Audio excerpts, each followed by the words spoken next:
조선시대 임금의 초상화라면 분명 우리가 보존해야 할 전통적인 의미의 문화유산 혹은 문화재라고 할 수 있을 겁니다. 하지만 얼굴 형체를 알아볼 수 없을 정도로 불에 탄 임금의 초상화라면 문화재로서 가치가 있을까요?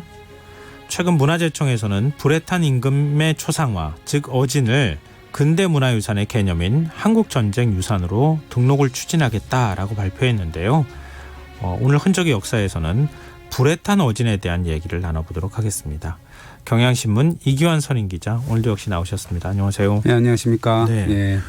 근데 문화재 가치를 존중해야 된다고는 하는데 네. 어느 시대까지 물건을 문화재로 취급하는지 그러니까요. 이거는 좀 약간 애매모호하네요. 맨날 생각해보니까. 문화재 하지만 그 기준이 네. 어딘지 잘 헷갈리잖아요. 그렇죠. 우리처럼 뭐 평범한 사람들의 시각으로 보면은 문화재인 것 같기도 하고 아닌 것 같고 그렇거든요. 그래서 우리가 보통 그 예전에는 갑오경장을 전후로 해갖고 막 농담처럼 얘기하고 그랬는데 요즘은 제가 한번 문화재청에다가 물어봤더니 정확한 기준은 없다 그럽니다. 다만 우리가 생각하는 전통적인 문화재의 개념은 1876년 그 강화도 조약, 네. 그러니까 어떻게 보면 그 최초의 조약을 맺어서 서양 문물을 받아들일 때 이때를 기준으로 이제 이전과 이후를 나누고 이전의 것을 이제 전통적 의미의 문화재다라고 한다는 겁니다.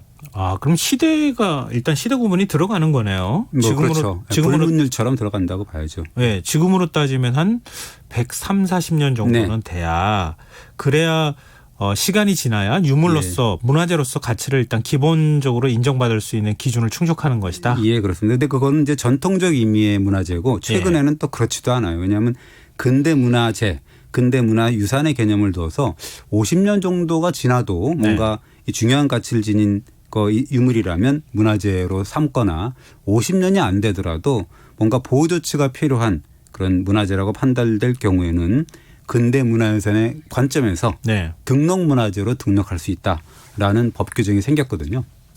근데 좀 이상한 것이요.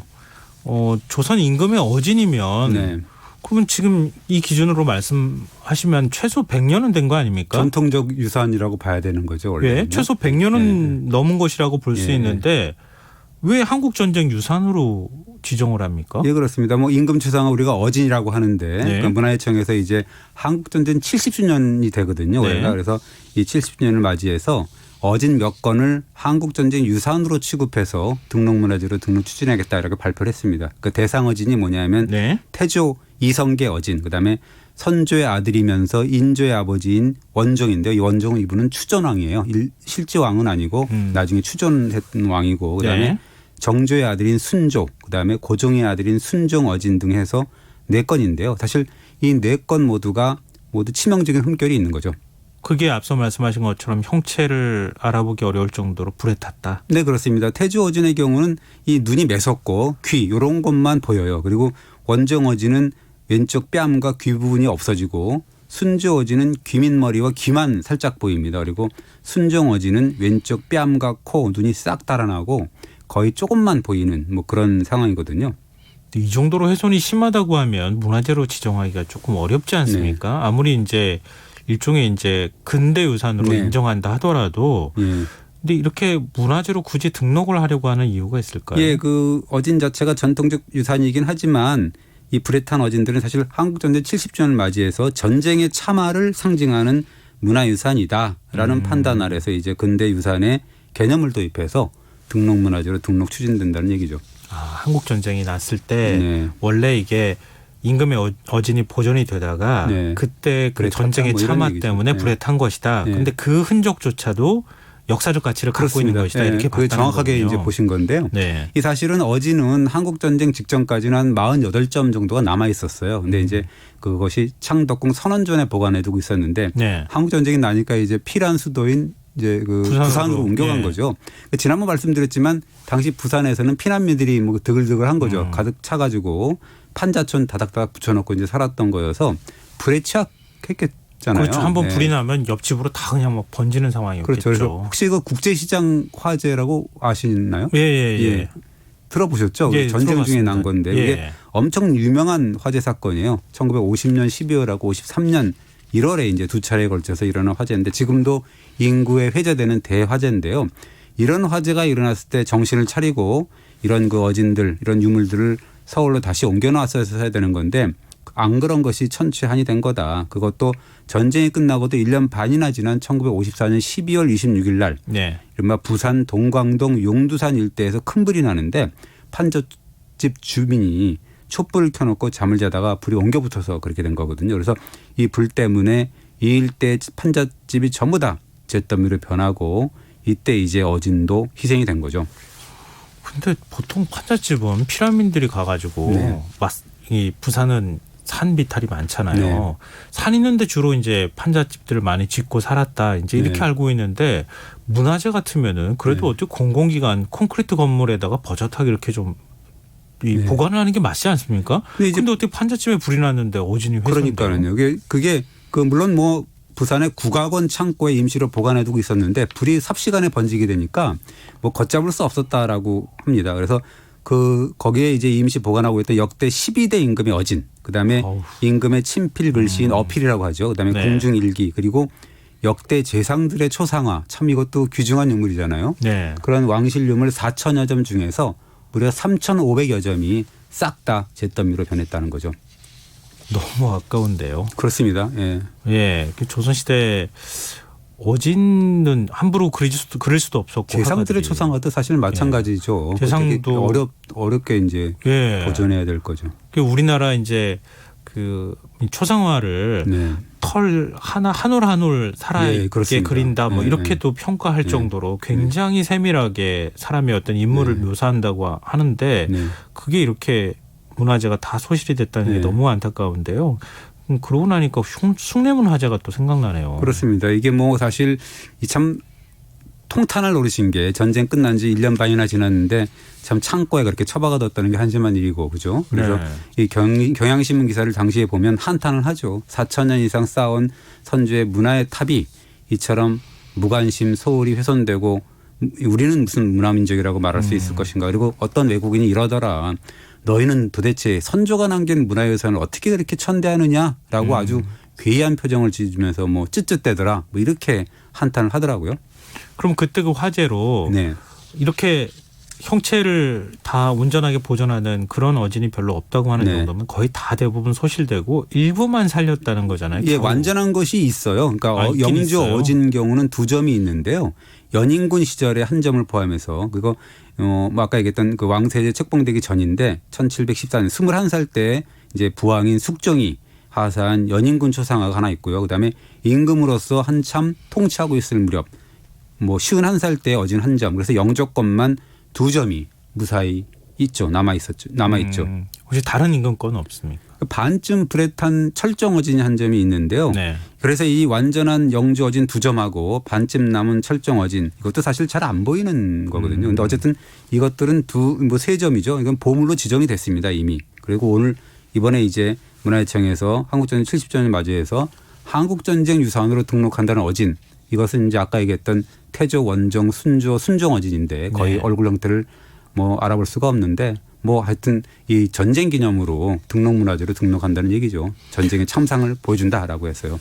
근데 아무리 전쟁의 참상을 보여준다 하더라도 그래도 남아있는 부분을 가지고 전체 어떤 형상을 가지고 있는 어진인지 얼마나 네. 품격 높은 어진인지는 추정해 볼 수 있는 뭔가 흔적 같은 건 좀 남아있겠죠. 그러니까 이제 지금 보면 원종 어진의 경우는 오른쪽 뺨 귀 부분은 남아 있어서 약간의 얼굴 형태는 남아 있는데요. 나머지 태조, 순종 어진은 거의 보이지가 않은데 그러나 극히 보이는 일부분을 보면 굉장히 사실적으로 아까 말씀하셨던 네. 털 하나, 털 하나까지 뭐 그런 식으로 그런 느낌이 좀 들죠. 그러니까 옛날에는 초상화라는 게 요즘에 뭐 사진이라는 게 워낙 뭐 네. 일반화되고 보편화돼 있지만 사진을 기록하는 거잖아요. 네. 단순히 사진을 기록하는 게 아니라 네. 그의 영혼이 담겨 있는 것이다. 네. 이렇게 생각했던 거잖아요. 이게 조금 이제 뭐 뒤에 말씀을 드린 게지만 뽀샵 이런 게 뭐 용납이 안 됐거든요. 어떻게 되겠습니까? 네, 그게 용납이 안 됐습니다. 그래서 단적인 예를 들면 사대보 화가인 표암 강세황 뭐 이분은 그 예. 자화상을 그리면서 이렇게 얘기를 합니다. 내가 몸집이 작고 얼굴도 못생긴 편이어서 종종 다른 사람들이 날 얕잡아본다라고 하면서 자화상을 그린 이유를 그렸는데 그 자화상 보면은 뭐 그렇게 못생긴 편은 아닌 것 같은데 어쨌든 본인은 그렇게 못생겼다고 표현을 해요. 그러면서 말림에 이런 글을 썼습니다. 기진자사라고 했는데요. 이 초상화는 내가 그렸다라고 했는데 여기서 보면 재밌는 거는 강세왕은 초상화를 닮을 철자의 본뜰 상자라고 해서 초상이라고 안 하고 사진이라는 표현을 썼어요. 기진자사라고 했기 때문에 사진이라는 표현을 썼어요. 그때도 네. 사진이라는 표현이 있었군요. 그렇습니다. 그런데 그때 당시에 그 사진이라는 표현이 지금하고는 약간 달라요. 왜냐하면 우리가 찍는 사진은 네. 외면을 그대로 찍는 거잖아요. 네, 그렇죠. 지금 보면 뭐 이 1억 화소가 넘는 극사실주의 휴대폰이 나왔다 뭐 이런 식으로 얘기도 하는데 그런데 이제 조선시대 사진은 1억 화소도 이 담아내지 못할 더욱더 엄청난 그런 심오한 뜻을 담고 있죠. 그 심오한 뜻이 어떤 거죠? 그러니까 참진자라는 네. 사진이라는 건 참진자잖아요. 참되다. 참진이 중요하다는 건데 참진자의 참은 차다라는 동사에서 비롯됐다는 거예요. 그러니까 조선시대 초상화를 뜻하는 사진이라는 거는 내면에서 차오르는 그 내면의 것을 그린다라는 뜻이라는 거죠. 그냥 붓으로 사람 외형을 그리기도 힘든데 그 사람의 내면이 어떤지까지 그림으로 표현한다는 게 이게 얼마나 어렵죠. 어려운 일이에요. 그래서 옛 선배들은 학문과 수양 그다음에 벼슬아치가 된 다음에 백성들을 위한 훌륭한 정치를 펴왔던 어떤 경륜 이 세 가지를 보여주려고 초상화를 그렸다는 건데 생각해 보시면 조선시대 초상화 중에서 젊은 사람 그린 경우는 없어요. 아까 얘기했던 네. 이 영주의 21살 때 그런 연인군 초상화 그러니까 임금 초상화밖에 없거든요. 생각해 보시면 그렇잖아요. 그렇죠? 그러네요. 진짜 전 이거 제 강세왕 초상화 네. 봤거든요. 실제로. 네. 네. 그거 보고도 제가 깜짝 놀랐지만 네. 뭐 추사라든가 네. 이런 다른 분들 여러 초상화를 봤지만 전부 다 수염이 길게 있고 그렇습니다. 그런 모습이거든요. 그러니까 왜 보기 좋은 얼굴 놔두고 그렇게 쭈글쭈글한 뭐 노인분들의 네. 뭐 그린 것일까 그런 생각이 드는데 그러나 그 정신은 분명한 거죠. 젊은이들은 경륜도 학문도 수양도 아직 채워지지 않는 덜 익은 사람들이다. 참하지 않기 때문에 사진이라고 뭐 그릴 게 없다라는 그런 의미가 되는 거죠. 그러면 젊은이들은 요즘 시체말로 사진 찍을 자격조차도 없다는 그렇죠. 건가요? 지금으로 따지면 경륜이 부족하니까 참된 내면을 그릴 수 없다라는 거고 아까 얘기했듯이 초상화를 그릴 때 유명한 말은 정이라는 분이 얘기한 거거든요. 북송의 네. 유학자. 그거는 터럭 한 올이라도 달라도 다른 사람이다라는 원칙 아래서 이제 초상화를 그린 거죠. 그러니까 아까 말씀하실 때 정의의 말을 하신 거예요. 네? 아니 근데 이게 얼마나 어려운 일입니까? 네. 털끝 하나도 이게 다르면 안 된다는 거는 거의 사람을 완전하게 복사하듯이 해야 된다는 그렇습니다. 건데 그냥 복사만 해서도 안 되고. 윤두서 초상화 보면 대단하잖아요. 그죠? 수염이 이렇게 막 꿈틀꿈틀 움직이는 것 같잖아요. 그렇습니다. 그래서 사대부 초상도 그런데 임금 초상화는 더 했겠죠. 그죠? 그래서 임금의 초상화도 어진이라고 참진자를 쓰는 거죠. 그러니까 어떻게 보면 어진은 사실 그 해당 왕조 임금들의 내면 정신이 표출된 거잖아요. 그래서 네. 그 왕조를 상징하는 그림이어서 왕조가 바뀌면 전 시대 왕조의 어진들이 훼손당하는 일이 좀 있었습니다.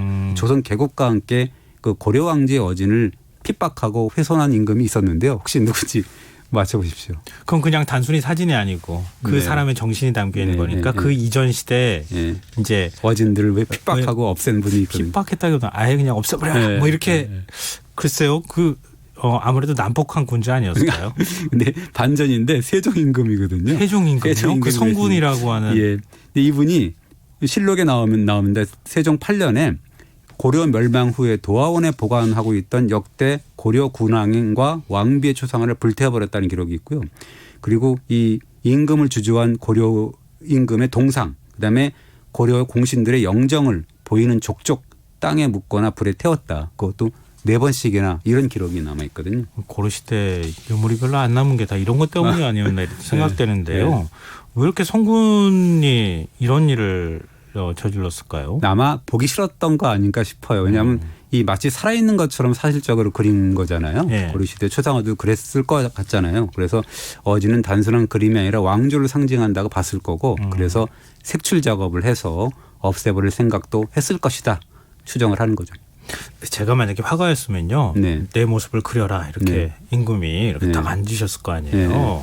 도포를 입고 손이 떨려가지고 용포를 입었죠. 용포를 입고 손이 떨려가지고 붓이 떨려서 못 그릴 것 같아요. 왜냐하면은 잘 그려도 욕 먹고 아니면은 못 그려도 욕 먹는. 못 그리면 더 욕 먹고 그런 다른 의미로 욕을 하겠죠. 근데 되게 딜레마에 빠졌겠죠.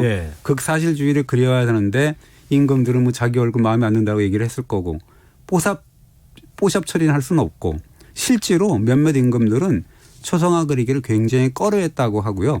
인종의 경우는 생전에는 물론이거니와 죽은 뒤에도 절대 내 그림은 내 초상화는 그리지 말라는 유언을 남기고 태종의 경우는 자기 초상화를 불살라버려라 이런 명까지 내렸다는 거거든요. 왜 그런 지시를 내렸죠? 이게 사실 뭐 우리도 뭐 자기 나온 사진이나 초상화 이런 건 보기 싫잖아요. 뭐 늙고 이럴 수 있고 자기 안 나왔다고 생각하지 요즘에 시대가 바뀌어가지고. 네. 근데 사실은 좀 저도 그런데 굉장히 어색하죠. 제 사진 보는 저는 게. 지금 사진 못 찍겠거든요. 늙어 보이고 뭐 쭈글쭈글하고 못 찍을 것 같은데 어쨌든 태종도 그런 것 같습니다. 세종이 이 당신 사진을 좀 그리라고 하니까 네. 그림 모델이 돼가 그리긴 했는데 막상 완성된 초상화를 보고는 세종한테 주상 만약 터럭 하나라도 갖지 않으면 내 자신이 아니라는 말이 있어요. 주상 이 내 초상화는 불에 태우는 게 좋을 것 같아요. 이랬다라는 거죠. 아마 마음에 안 들었을 것 같아요. 이게 사람의 마음의 문제인 거지. 네. 그림의 문제는 아니었을 텐데 네. 하는 생각도 좀 드는데요. 네. 그러니까 화가들은 그릴 때 그러면 어진을 어떻게 그렸을까요? 그러니까 이게 되게 어려웠을 것 같습니다. 그래서 뭐 이 영조 때인데요. 영조의 어진을 그리던 화가들이 임금의 얼굴을 용안이라 그러잖아요. 용안을 감히 우러러 쳐다보기가 어렵지 않습니까? 그러니까 그렇죠. 너무 긴장을 하고 막 그러니까 또 자주 실수를 했다는 거예요. 그래서 이 대신들이 이거 안 되겠습니다. 당시에 문인 화가로서 유명한 사대부 화가인데 그 조영석이라는 분을 대신 추천을 했습니다. 네. 그래서 이제 영조도 조영석이라는 분을 특별히 불러서 당신이 내 얼굴 좀 그려줘라고 이제 지시를 한 거죠. 네. 부탁했지만 지시죠. 그런데 조영석이라는 분이 딱 잘라 거절을 한 것이 아니됩니다라고 거절을 했어요. 아무리 아니되옵니다 많이 얘기는 한다 하더라도 네. 사대부가 근데 화가가 임금 용안 그려달라고 하는 요구를 거부하기 쉽지 않았을 것 같은데요. 이제 문인화가라는 게 중요한 건데요. 네. 이 조영석이라는 분은 얘기의 한 구절을 인용하면서 싫다고 했는데 얘기에서는 이런 말을 합니다.